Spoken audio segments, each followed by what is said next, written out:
Çfarë është sekreti I kësaj? Sekreti është tek kapitalizmi. Ai kapitalizmi që e shajnë për ditë. I ka lënë secilin në punën e vet. Edhe s'kam pse të grindem.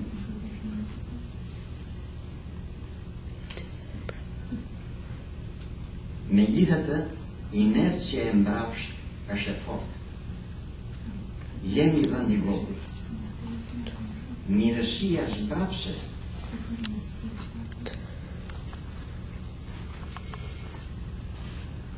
Nga dërvejja e keqe e inteligjencës ish zyrtare dhe e mbetur në pozita për shkak të inercës.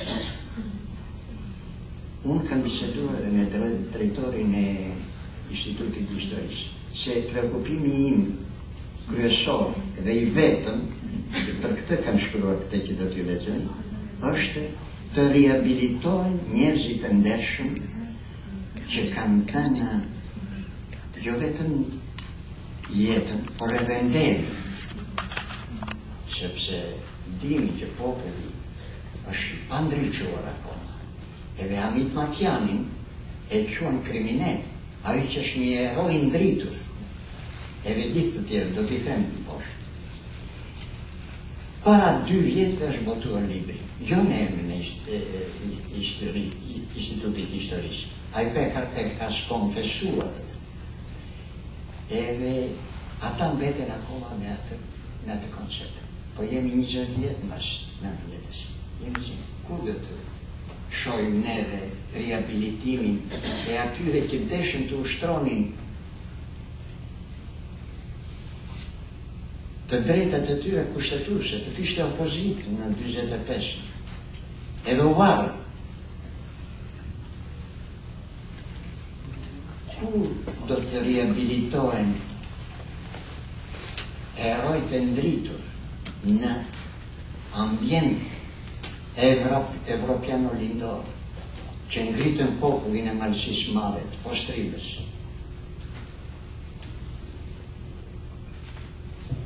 Prandaj, po lexoj këtë. Duke ardhur në Amerikë, në këtë vend që ne antikomunistët shqiptarët e kemi dashur me dekada të tëra, gjëja e parë që më shkoi në mend ishte t'ju bëj një rrëfim të shkurtër të procesit në për të cilin kaloi kjo dashuri sipas fazave politike që përjetonim. Ngritje uljet e saj, shpresat dhe zhgënjimet e saj. Thashë sipas fazave politike, por duhet thënë që admirimi dhe dashuria jonë për Shtetet e Bashkuara, si për cilin do që bëjmë mik, karakterizohen gjithmonë nga një ndjenjë që t'i kalon të menduarit politik. Ideja se bota e lirë duhet të na shpëtojë një ditë në atë breg Atlantiku, duhet ta pranojmë. Na vjen nga një konceptim apolitik, ideal, I idealizuar I marrëdhënieve. Konceptim që ne shqiptarët e kemi ushqyer me shekuj. Sipas nesh, bota na ndihmon për miqësi, si miku, jo për konjunktur o interes. Ky formim I yni nuk është dhe akidolësi o naivitet, por një mënyrë pikërisht politike, një shtrirje e marrëdhënieve njerëzore në sferën mes shteteve. Dhe kam gjetur konferm për këtë edhe ndër historian me autoritet. Sigurisht sot, ai është kreti I kaluar dhe madje përbën gabimin ton të parë që duhet të vënë duke. Kur pash James Beckerin në sheshin Skënderbej në mars të 91, u përqendrova te shpreha e fytyrës tij dhe mund të them se pata ndihimin më të qartë të këtij gabimi tonë. Shefi I Departamentit të Shtetit ndodhej aty për punë, business, job.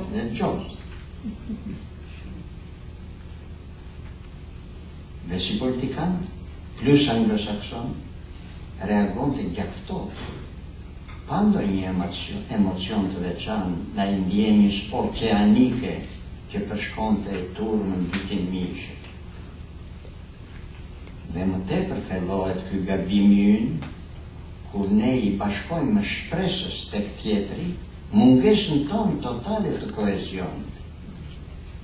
Historia jonë karakterizohet nga një aleancë e këtyre dy momente, që po sa thash, shpresë tek shpëtimtari I jashtëm dhe në mungesë të tij në nështrim aktiv dhe shërbim I zellshëm tek I forti I momentit, po I jashtëm. Nuk po ndalem të analizoj këtë ndërtim psikohistorik tonin dhe aq më pak me ndjenjë inferioriteti, sepse historia jonë ka gjithashtu shembuj ku solidaritetin që presin nga të tjerët e kemi ofruar bujarish vetë. Natyrisht brenda një vizioni që s'ka të bëj fare me pjekurinë politike që formojnë kombet.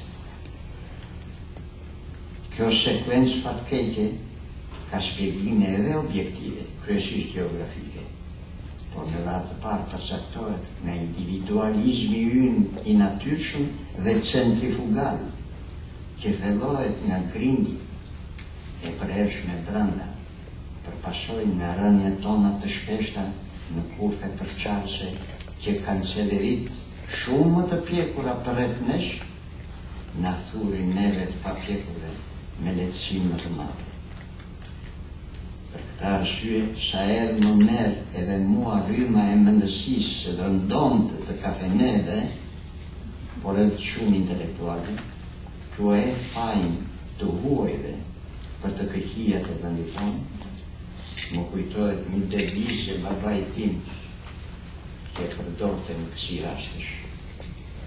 Mos të themi kemi kanë faj fqinjt, ata bëjnë punë e tyre, puna është ne që bëjmë.